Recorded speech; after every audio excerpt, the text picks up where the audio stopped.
to the 9 o'clock session. I'm Betsy Hayes from Fresno State, and we have a little slight change in the program this morning. You may have already heard that Lisa Bozeman, assistant professor from Purdue, who was to talk about entrepreneurship in STEM in international context, is stuck somewhere. I was not informed as to where, and unfortunately we are not able to get a hold of her to Zoom her in, so she will not be able to present this morning. So if you were here specifically for Lisa, I do need to share, that unfortunately she is not going to be with us today. However, we do have a fabulous special treat for you. More time with Jeffrey Grable. Jeffrey is an associate professor, undergraduate curriculum program director at Georgia State University, Entrepreneurship and Innovation, and he is going to talk about using open educational resources for international entrepreneurship. And obviously there will be lots of time for opportunities for questions with Jeffrey, and so we will just suck everything out of your brain this morning, and it'll be lovely, and we will all be more informed. So help me welcome Jeffrey.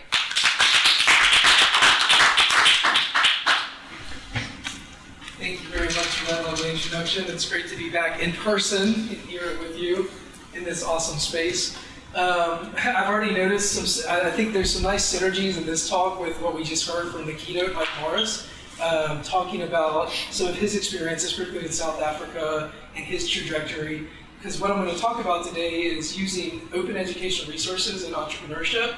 The other synergy I've discovered is a similar slide type that Michael used, and some fonts not showing up. So there is a P in entrepreneurship on this slide. It'll be a fun adventure to see what else doesn't show up for you. But I have the slides here so I can pass them along if you would like to see them, if there are things that are missing. So I'm going to talk about using open educational resources, or commonly known as OER, for international entrepreneurship. I've talked a lot about, I use OER in my classes, and I've talked about that in the past here at the California Entrepreneurship Educators Conference, as well as some stuff with USASP and some other webinars. So you can find that, and we can talk more about that if you'd like. But what I'm going to talk about today is how I've used OER in several international contexts, and I'm going to share some case studies with you. So it's beyond just the existing classroom, kind of like, again, this morning, Michael talking about his South Africa program, and others in experiential learning. So since I have extra time, I can you can ask questions as we're going, and if we have time at the end, since this is a 15-minute presentation and we have 40 minutes, happy to talk more about any of those other things as well. I'll also take the time to mention, you heard from Julie yesterday, the executive director of USASP, and Alex, of course, is a former president of USASP. I am currently in the leadership of the Online Entrepreneurship Education CEEC, the special interest group. And so along with that, you'll see some of the uses of this with online aspects of using OER. We have done some webinars, and we're looking to do a summer series. So we'll have kind of a call for papers for the CEEC, not really papers, but a call. So if you're interested in presenting something on online entrepreneurship education, that is something that we're going to do throughout the summer every month in a set date, and so we'll send that out soon. So I'll have my information at the end. Of course, you can contact me if you're interested in presenting in our USASP Online Entrepreneurship Education CEEC webinar series. There'll be 3 or 4 of them over the summer months. And then, of course, we did a talk at USASP Tallahassee, and we'll probably do another kind of opening session there. So since I have extra time, I'm going to start out plugging that. Now I'm going to get into the actual talk. Has anyone heard of OER? Does anyone use or know what OER is? Great. So for those of you that don't know what OER is, this is just a basic definition. OER are open educational resources. These are freely available online teaching and learning materials that are accessible to students, instructors, and self-learners. Usually they're contained in digital media collections. A lot of libraries will have their collections of OER that you can access that way. And I'm going to talk about, I work with several textbooks for OER that is free to use. These textbook materials typically come with other supporting materials like lectures, quizzes, instructor materials, tests, classroom activities, other pedagogical materials, and other assets that you can use, which is why in international context, OER can work really well, particularly if you're working with underserved populations or populations where cost or expenses is something That's why I started using OER at Georgia State. At Georgia State, we are a minority serving institute. We have a lot of first-generation college students, a lot of Pell Grant recipients. Therefore, using OER almost has sort of an ethical imperative because for them, a $200 textbook is a barrier to learning, a barrier to access, and a barrier to doing entrepreneurship. OER may be contradictory to entrepreneurship in the sense of we're teaching people to raise profits and make money, and here we're saying, well, we're going to give you this material for free, right? But again, in certain contexts, it just makes sense. So we've infused it in the curriculum for our students because the material is capped. We had a grant from the state of Georgia to overhaul our curriculum. And so as a result, when we use the OER material, the expenses are capped at no more than $25 per student. So it's low to no cost. And in this case, the most students have ever spent is $10 on a supplemental tool that's called OpenStax Tutor. But other than that, all the material is free. And for online context, it can be embedded in learning management systems. You can revise, reuse, adapt it however you see fit. So that's what OER is. There's been research on OER. There's scholarship on pedagogy and studies of open educational resources. And what we know from the existing literature is one of the concerns was that it may be worse, like quality, like thinking of it, particularly in the early days, there was less quality control or things anyone could do OER, and so there was this idea of like maybe it's inferior, but they've done studies and it's shown that actually it's about the same quality. And in the context of the OpenStax entrepreneurship textbook, I was involved in that process.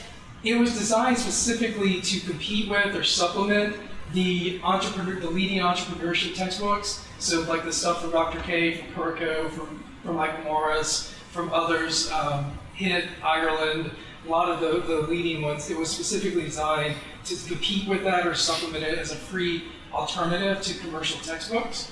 And these OpenStax publishers, the leading ones like OpenStax, they basically have all the materials that you would get with a commercial publisher, right? The support, the learning management integration, the quizzes, the resources, the case questions, discussion questions, little chunk material.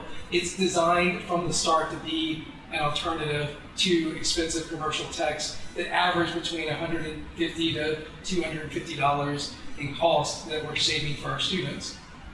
The whole idea with open educational resources is this idea of revise, remix, reuse. You can use bits of it. You can use the entire textbook. It's 15 chapters. You can use all of it. You can use it in multiple courses, as we do in our curriculum at Georgia State.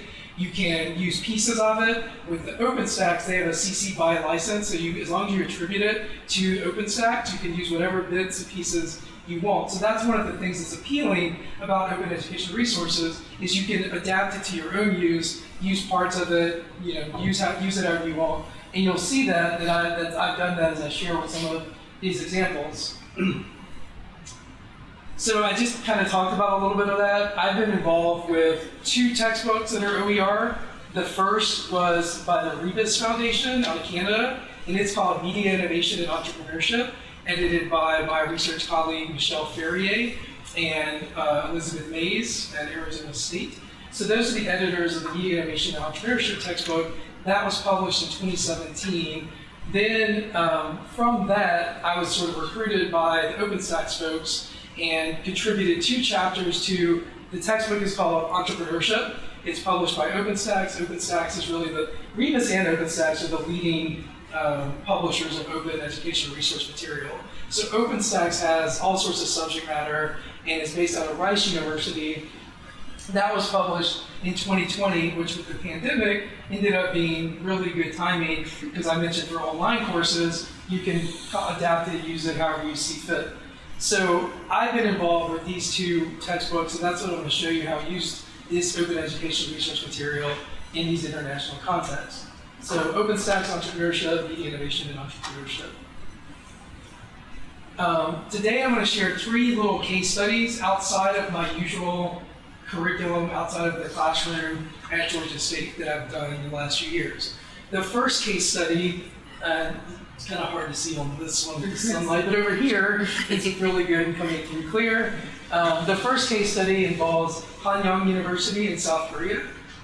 We were approached by computer science department to do some module content for the students there. So that was a global partnership that was done through Georgia State University. The second case study was a different university approached us, and they used the Media Innovation Entrepreneurship textbook. They contacted the authors of the textbook to give guest lectures. We received a small honorarium in terms of compensation for that time. But that's the University of Aga Khan, and in this particular one, they have multiple campuses. This was a program in East Africa where it was an executive program, so the executives were media executives throughout Africa that we used that material and used the OER and got to engage with them that way. And then the third case study involves a federal grant that we received from the US government for a national nonprofit called the Media Innovation Collaboratory. So Michelle Ferrier, who's the co-editor of the Media Innovation and Entrepreneurship textbook, is the executive director of this Media Innovation Collaboratory. I'm one of the founding board members of the nonprofit. And so we received this federal grant, and in partnership with the US Embassy of Addis, we have done this program. We launched this year the Ethiopian Media Innovation Accelerator Program. So those are the three that I'm going to walk you through and talk about today. The first one was through Georgia State, a partnership with Hanyang University in South Korea. The second one was a separate university using one of our texts. And then the third one was a separate thing outside of the university with this nonprofit that's used the curriculum. So as you see, as I talk about media innovation and entrepreneurship, that in both of these instances, we're using OER in both an international context as well as interdisciplinary. The whole reason the Media Innovation and Entrepreneurship text was created was the courses were using the traditional entrepreneurship textbook materials, but there wasn't anything specific for the context of media products. In some cases, media products, particularly in journalism outlets, is competing with the for-profit motive. You know, there's an incentive to do things against the for-profit, that you're serving kind of a democratic function or, watchdog role and things of that nature. So there wasn't a text, so Elizabeth and Michelle created it and used a lot of open source material with that as well in terms of the process. We've done talks on that as well that you can find elsewhere, but I'm happy to answer questions on that as well if you have about the making of the product, so to speak. Any questions so far on any of this?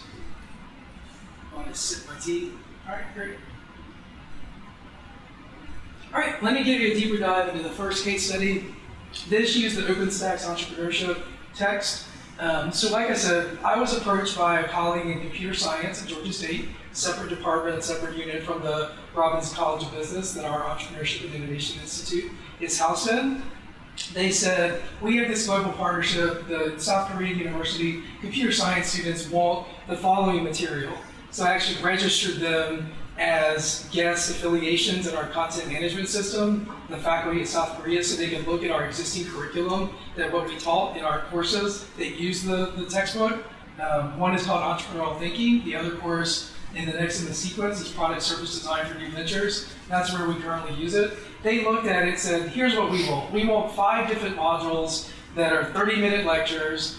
Generally, when I've developed online material for our students at Georgia State, for undergraduate students, it's almost like the TikTokification of education. And we actually have a TikTok for the class, which now TikTok is banned in the state of Georgia. So, but we have a TikTok, and we gave them the option to do an elevator pitch TikTok style. But so we typically do really small bite-sized pieces, really short videos. So best practices in online, I wouldn't recommend a 30-minute lecture, but that's what they wanted. This was the subject matter. They wanted these 5 areas. They wanted modules on what is digital transformation, entrepreneurial thinking for startups, design thinking, business model development, and best practices for software startups. So that's what they requested. So I recorded 30-minute lectures, and they wanted the slides along with it.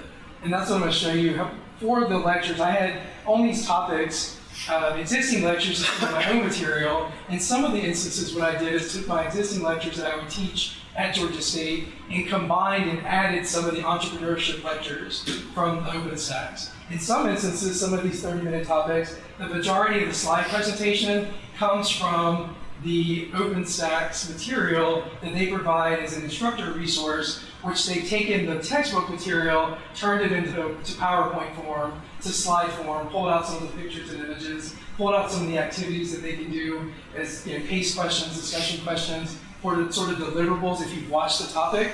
So beyond that, I recorded the lectures, I provided the slides, and other than that, I don't know what they did with it. I don't know how many students from South Korea. I don't know, what other curriculum they did with it. This was what we were, sort of contracted to do. So that's what I did, 30-minute lecture slides, including the PowerPoint. Here is an example of some of the OpenStax activities, right? So it has questions like, a lot of chunked material, a lot of things that break up the text into these little areas that you can do. And these are just kind of the terminology that OpenStax uses. So one is, are you ready? After you've read the material, here's some questions you can ask. So this talked about Netflix and the threat to various business model, which, Netflix is always in the news, right? This week they announced that they're shutting down their DVD by mail service. And so Netflix is always relevant, and you can have that as classroom discussions for innovation in that piece. So I incorporated that. Some other activities from OpenStax that it has at the end of the text. And this one's is part of the text that I wrote, actually, on business models and business plans. So it asks about, work it out as another activity. So it talks about ride sharing, the whole Clayton Christensen jobs to be done theory. We introduced that. So it's like, what are the jobs to be done that Uber or Lyft addresses? What are areas of a taxi cab's business model does Uber disrupt? There's a little case about Twitter now, also very relevant with the change in ownership and blue check and Elon and all that. But when Twitter began as a podcasting company called Odeo, so it talks about the initial history of Odeo and its pivot to the messaging service that we became familiar with, Twitter in real time. So this asks what type of innovation would you consider the original Odeo platform? Why did Apple have an unfair advantage with this podcasting platform? And other case questions. And then in the instructor resources, it gives you prompts and things that you can say that the students didn't touch on this, here's what you can do. So in-person classes or online classes, you can do discussion boards. So every module, every chapter has other supporting activities you can do. Here's an example of some of the slides that OpenStax provides. So this is where I used the company PowerPoint in my 30-minute lecture, where I would reference some of the material from OpenStax, and then I provided that as well for the students that were using the online content modules, those 5 modules I showed you. So here, this chapter talks about the potential barriers to funding, particularly for minorities and for women, and racial and ethnic bias, gender biases, and geographical barriers. Again, similar to Michael's talk and his work, Michael Morris's work in underserved populations. That's also something that we do a lot at Georgia State. We do a lot of Main Street type businesses, and that's designed specifically for what we call underrepresented entrepreneurs, typically ethnic underrepresentation and gender underrepresentation. And so we fund and do a lot of that as a, not in the curriculum, like a co-curricular program that's open to students, alumni, and community members to start new businesses in Atlanta. Here is another great aspect of the open educational resource material, particularly for those of you that are in designing curriculum or redesigning a course or teaching, using it for teaching purposes. Every chapter has learning objectives. So you can copy the learning objectives from the module, throw that into your learning management system. As you do your presentations, if you want to have an overview of what you're going to cover, you can cover the learning objectives and what is for that module or for that course. So here, the chapter on ideation, learning objectives are to discuss design thinking tools, learn about the design thinking process. It goes in depth about the Stanford Design School, some of their ideation exercises. There's links and resources throughout. So again, just taking one of the existing slides and using that for my lecture. So that's another great aspect of it. And that's what I mentioned earlier, is this idea of revise, remix, and reuse. You can use bits and pieces of it, you can use the entire thing. You can, and in one of my classes, I used some of both texts, the media innovation text and the entrepreneurship text. So for OpenStax, you can use whatever you want as long as you attribute it as you can see here, using the CC BY 4 international license, it can be reproduced or modified, but must be attributed to OpenStax, as I've done here. So that's a slide that's provided.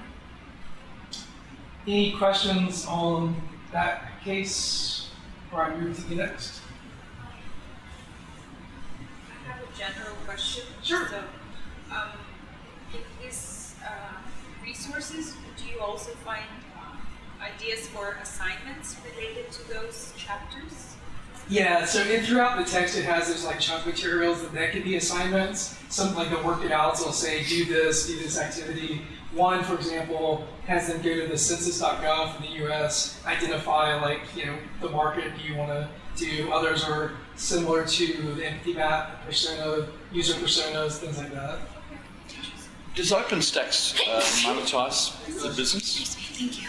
Are you faced with advertisements in these sites? No advertisements. They do have partners. I think they're called allies now. They have commercial products. One of the ones I use is called Perusal, which is an AI that's developed by Harvard Business School educators. And that one's actually free, so it integrates with Georgia State. I don't know if the university buys a site license for it or not. All right. Some of them have costs associated with them. Generally though, they keep them low, $10 to $25, and many of them you can pass it off to the student, which again is contradictory to some extent. The OpenStax also used to have a learning platform called Tutor. That was $10 a student for the semester. They discontinued that at least for entrepreneurship, but I think they're building a new thing that they're going to rebrand something else and still have it integrated in it. And that was customized questions. So that also used an AI, but it was 90% of the algorithm was based on completion. So if they just did it and read it, then they would ask them questions that were personalized, short answer. They would give them multiple choice questions. So we use the Tutor, in Georgia State, we use the Tutor platform and the Perusal, which is a social reader. So they have to annotate, highlight things they like, they upload it. It's very much like the social tools you use outside learning context, but it had an algorithm that would grade them. And students are like, how many do I have to do? And I'm like, that's literally impossible to answer because one, I'm not grading it as an algorithm, which I can adjust, but it's also based on quality and quantity, right? So if I told them we need 7 answers, and it had 7 answers that were like, I agree with Jim's point, word, yes, indeed, then that's not going to score well as like a 3 that are well thought out. But if the students want to know, then I can go then and get a report and see like, here's why you got the score you did. You spent 3 minutes on platform, you did it at the end, no one upvoted it. So if they ask, why did I get the grade, I can go back and tell them with that one. So no, they don't really monetize. They get funding, foundational support, grant money, things of that nature. But yeah, the partners make money with them. So the brand building for the organization is worth something. Yeah. Okay, yeah, because that's what I was going to ask, is how does OpenStax make money if they're giving all of this away for free? But yeah, so they're getting the grants and the, okay.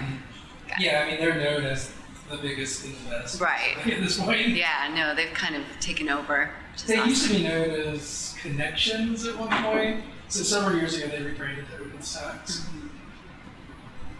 Great question. Thank you. Yeah, thank you.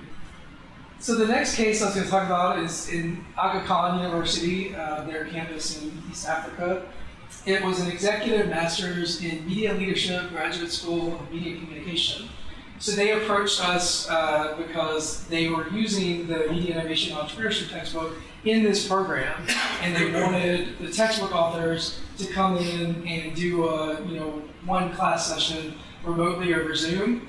And so they had an instructor that did the material, that did the grading and all of that, and each author would have, I think, 1 or 2 sessions that we zoomed in about it. We give them work to do, kind of like to your question earlier, is there assignments? So in this case, the university was using it. I don't know what all they did, but they, again, gave us an honorarium. And so as one of the textbook authors, I did it remotely. I talked to the class for about 2 hours, had them do a little bit of work that then the instructor would have graded and how they used it is in their classroom.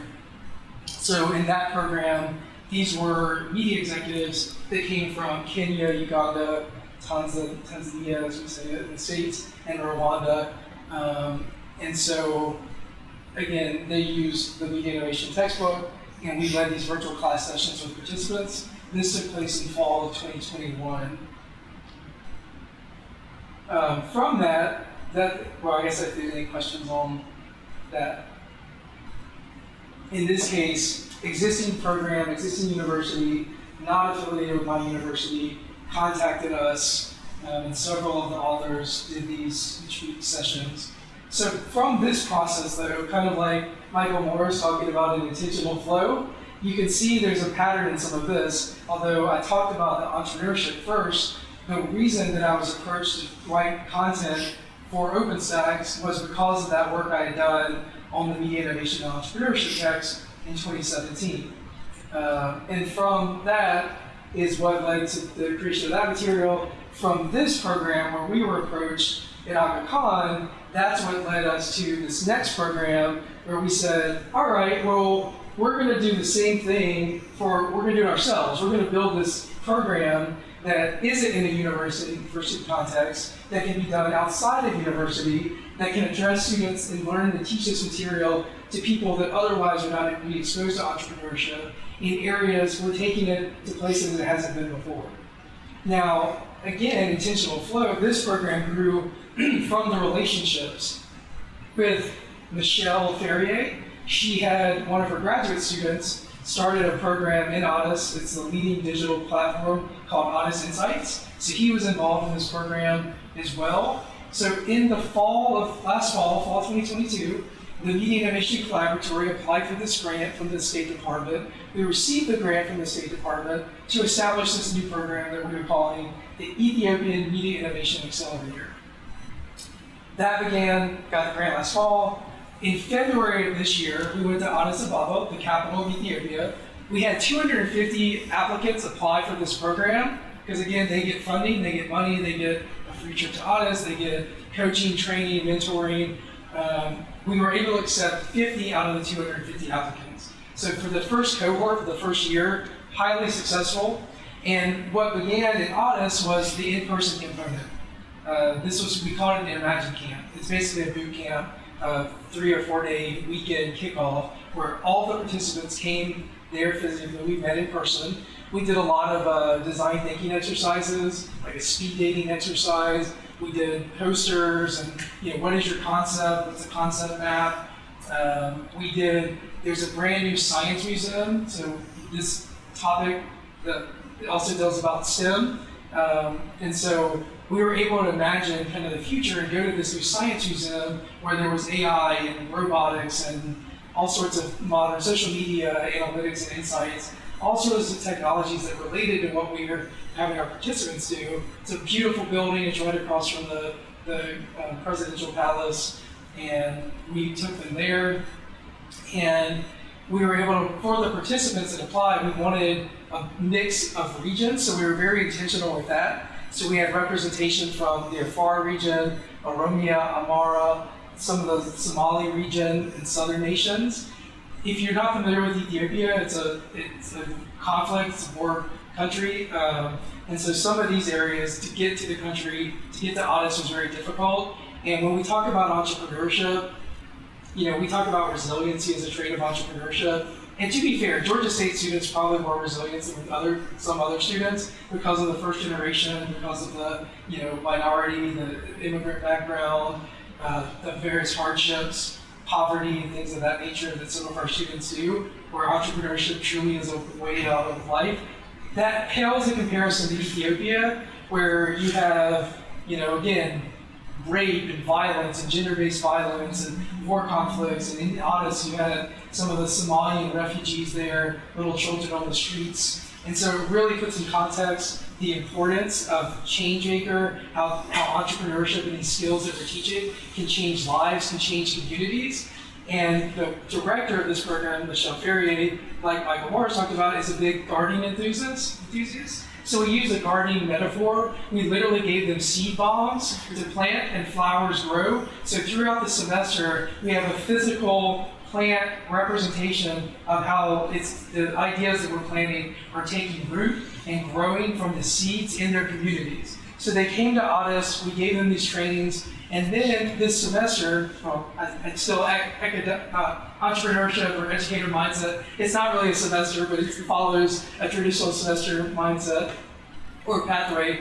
This last few months, they've been out in their community doing research, doing ideation, and the program ends in about a week or two. So we'll see what their final pitches are. Then that's where the work really begins, where they go to their communities and see these ideas and watch them grow. So we were very intentional with who we were accepting to have that geographic representation. We also had a mix of people, so there are media workers. One of our partners runs the largest public media broadcasting company in Ethiopia. He had some of his employees come there and take part in this. There were journalists, there were technologists, there were educators that teach entrepreneurship. So some of them were taking their ideas back to their universities and their communities. We also had an educator from Nigeria, and in the future we may try to take this model to Nigeria as well. It comes from a lot of the relationships where some of the folks we work with came to the States, learned here, and now we're going back and seeing those developments in their communities. So we met in person in Addis, and I have a lot of pictures and stuff I'll show you here in a minute. And now it's a 12-week virtual program. We've had to, I know, use the word Mars doesn't like, but we've had to pivot in many instances. While we were there in Addis, there were protests throughout the country. There was a conflict between the church and the state. And they were planning, when I was supposed to leave and go back on Sunday, they were planning the largest protest in the country's history, but the government blinked and backed down, and so they called the protest off. But there were little smaller protests throughout the week. As a result, they would shut down the internet. They would shut down social media sites. And so when you're talking about broadcasting and media products in these communities that, one, may not have internet connectivity, and may not have broadband issues. The other issue is, how do you plan these innovations when you don't have the internet?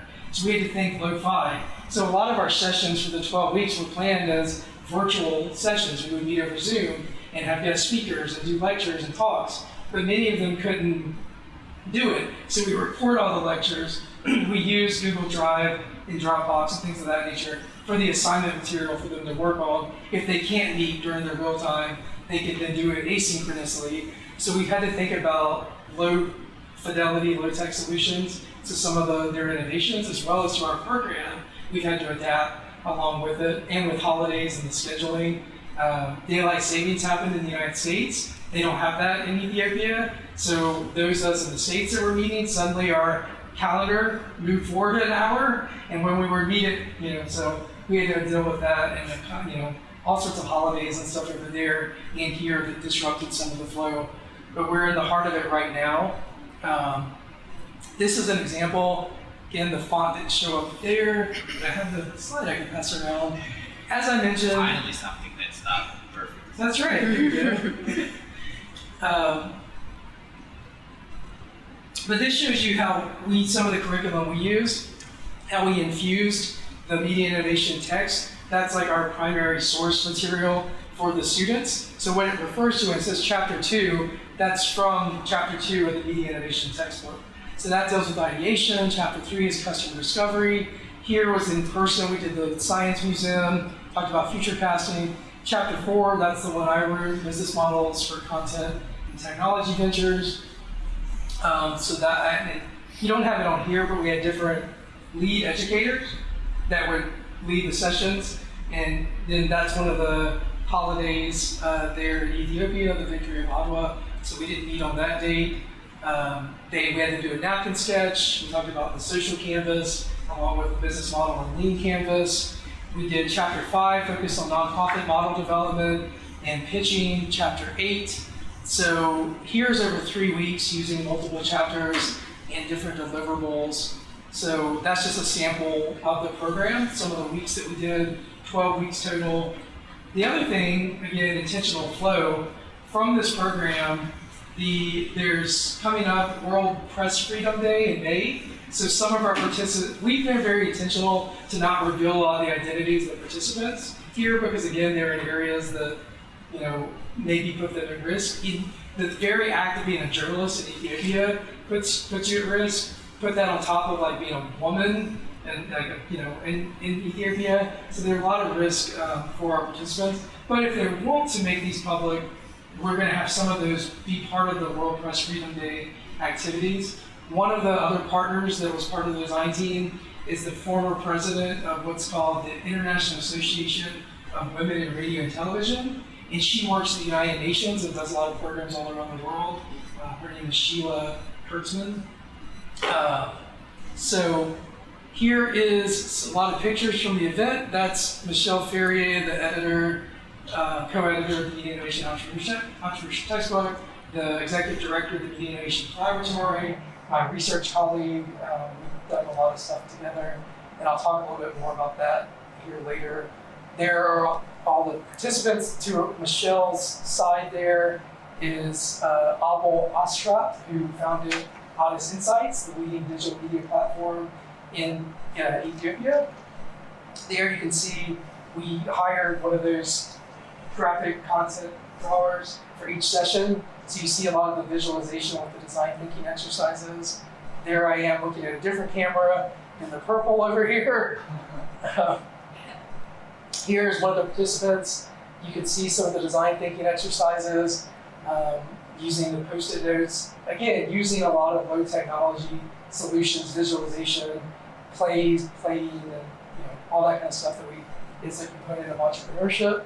So they're dealing with framing the design. We're circling up, talking with one another, getting to know one another.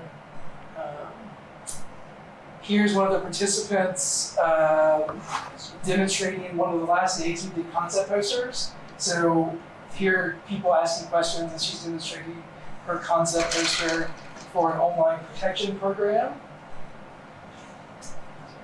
That's me and Abel. And one of the greatest entrepreneurial stories of Ethiopia, if you're not aware, Ethiopia is the birthplace of coffee.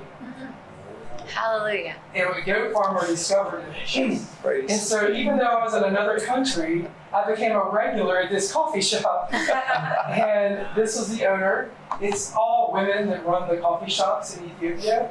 And they still sell on the streets that roast the beans and smells amazing. But for the most part, so the government could regulate it and get money, they moved them into buildings. And so this is another store directly across from a university hospital.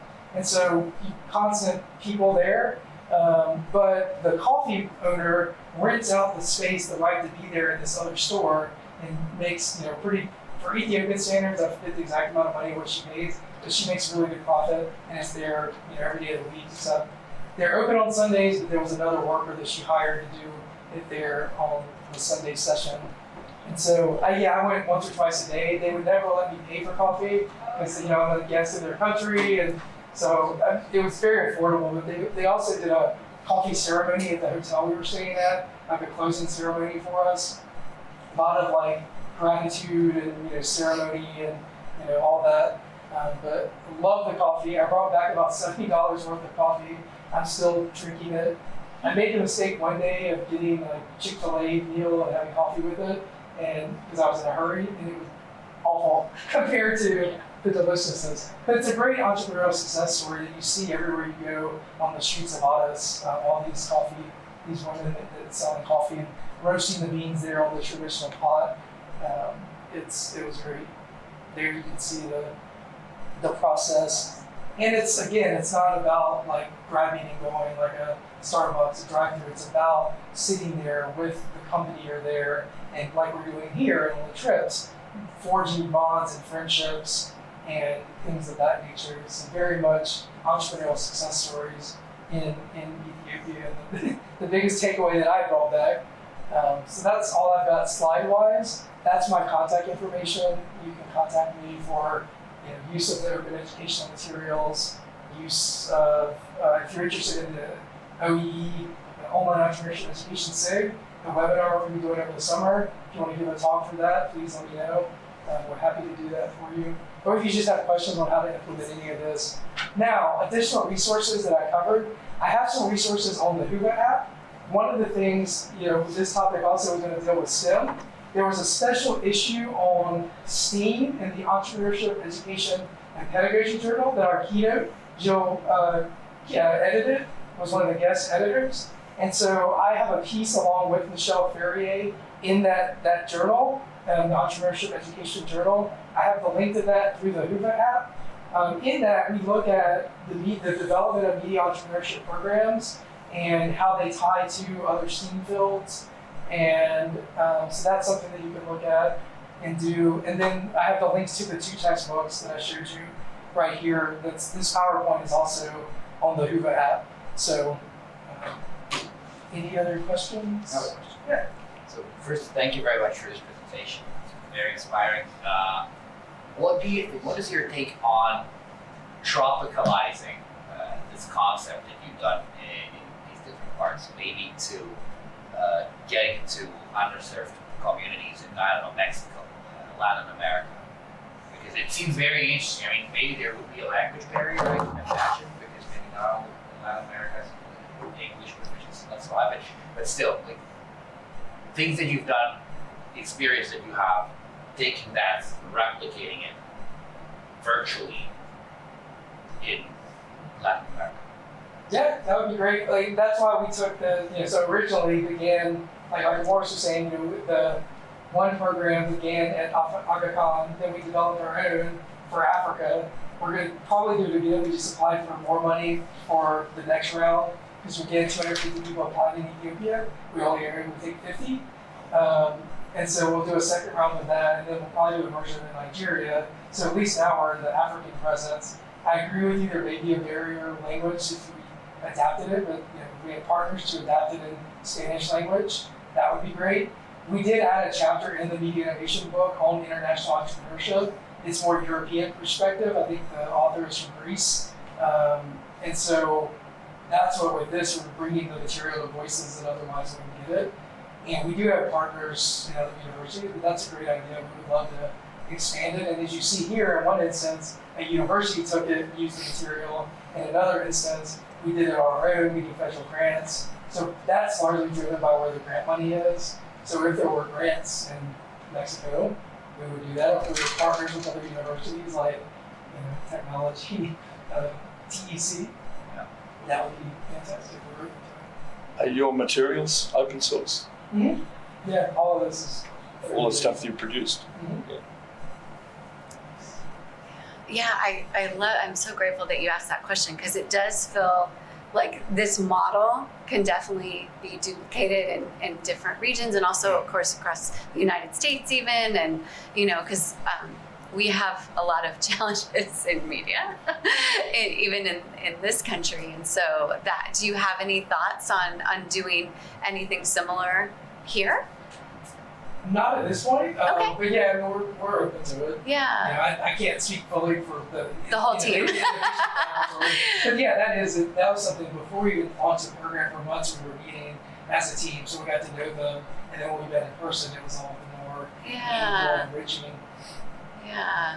No, that's very cool. Yeah, personally, I'm open to Yeah. sharing my materials and things of that nature, doing Yeah. partnerships. No, it'd be so But- wonderful in that. Because we have the existing recipe with the Media Innovation Collaborative, but that's media specific, right? So if you want to do stuff outside the media context, still use the material. Mhm. Some of the entrepreneurship takes certainly to do a similar framework. But I think that's the point, intentionally designing it for the community. So in this case, it's not just us educators in the United States telling Ethiopia, we're developing a partnership on site, here's on-site representatives, and even then, we're not saying go back and tell the community what it is, go do discovery, go learn your needs from your community. So it's co-opted and building and growing together, not necessarily just we're coming in from outside and dropping this program on you. No, that was not at all. Yeah, that was not at all what we were getting from that. It just felt very collaborative and very community specific and customized and it uses the same practices that we're teaching them, basically the same openness and right. Yeah, it's amazing. Yes. So, when you were working in East Africa, was there any challenges in terms of providing the local cultural kind of context? Or So for that one, I just met with them virtually, so I don't know the local stuff there other than Ethiopia. There were language barriers, sure. We had local people to translate into Amharic for Ethiopia, but the program is in English, to his point about language no, barriers. I'm thinking more in terms of context, right? Right, you have the African context or you There- have the Ethiopian context as opposed to examples that are based over here. Yeah, you tried to use examples there and had guest speakers that came from Africa that talked about what was happening there, like Abel, who had the digital platform, Honest Insights, so they can talk about the local context. So yeah, like the nonprofit section, there basically you don't have nonprofits in Ethiopia. It's not something that's really allowed, or they do. There's a stigma to it. So that's kind of, every time you're learning the context of that country, and even with Ethiopia, it's different in the war-torn areas versus the capital city. It's like, we're out of time. Yes, oh Thank my you. goodness, Oh, that well went so done. quickly. Thank you.